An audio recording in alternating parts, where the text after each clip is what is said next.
When new players join the Star Citizen universe, one of the first planets they may visit will be Hurston, or otherwise known as Stanton 1. Today, in this video, we're going to be taking a look at the in-depth lore behind Hurston and Lorville.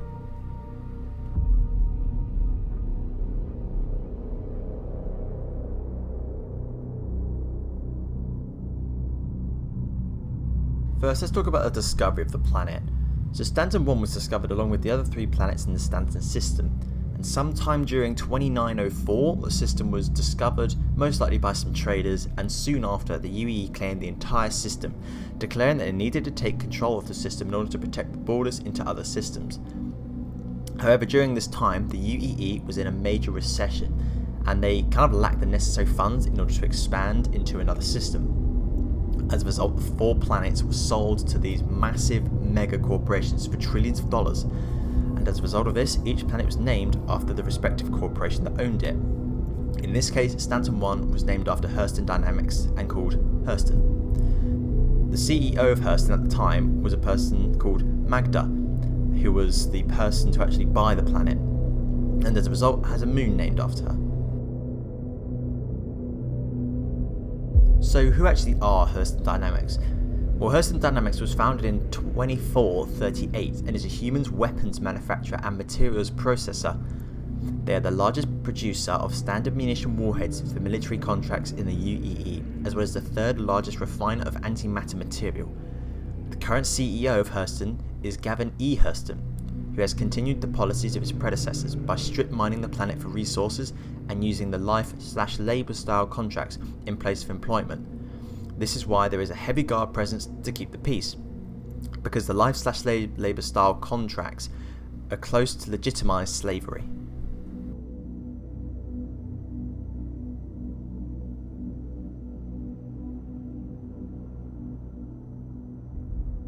So let's talk about Lorville for a bit. Lorville is essentially the capital of Hurston and is the biggest habitable presence on the planet. As a result, it houses the corporation headquarters for Hurston Dynamics. The city is surrounded by a huge wall, and as a result of this, the only way in or out is via one of 6 controlled gates or the spaceport. Lorville is divided into 3 major districts. District 1 is the Workers' District. This is where players will spawn in and in future possibly be able to buy purchasable habitations when they come into the game. It contains Levedon Square, which is essentially the hub of the Workers' District, and contains a bar, armour and clothing shop, a Tamley & Sons, a reclamation and disposal, a Maria Pure of Heart Hospital, and an admin office.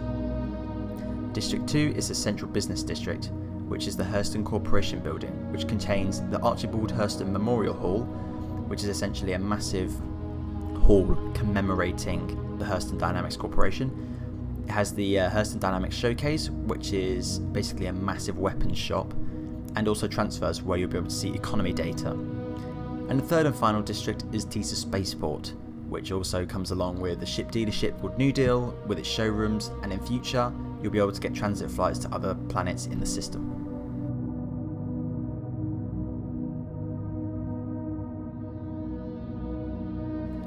So why would a player want to visit Hurston and Lorville? Well, I think there are 3 major reasons as to why players are going to want to visit Hurston or Lorville. I think the first is going to be the purchase of ship weapons, and possibly in the future even antimatter weapons and warheads. That's going to be cool to see what an antimatter warhead would do to a larger ship like a Needles or a Javelin. 2 is mining. The planet is currently being strip mined. A lot of its resources are already mined, but there's still some resources left on the planet, so it's not going to be as profitable as if you found your own mining claim or mining asteroid and did that yourself. But I think you get the added benefit of being planet side. There's a lot of security around, so perhaps for new players who want to get the hang of mining, you don't make as much profit, but there's not as much risk, so maybe looking into mining here might be interesting. And the 3rd major reason I think is mercenary work. I think there's going to be a lot of work around, because obviously the security forces are all private.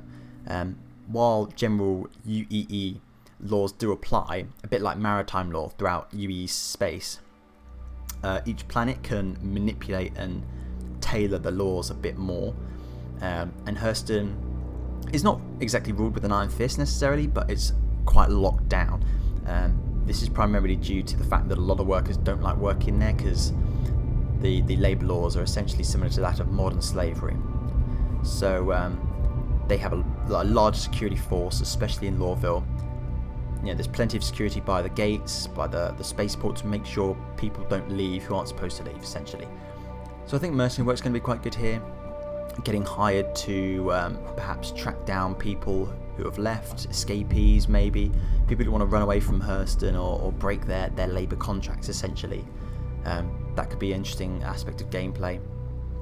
And of course, there's plenty of missions where bandits will take over outposts and things.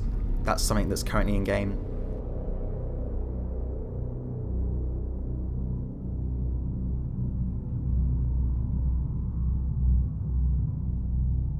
Anyway, that is going to be it for today's video. Thank you so much for watching. If you enjoyed it, please like and subscribe, of course.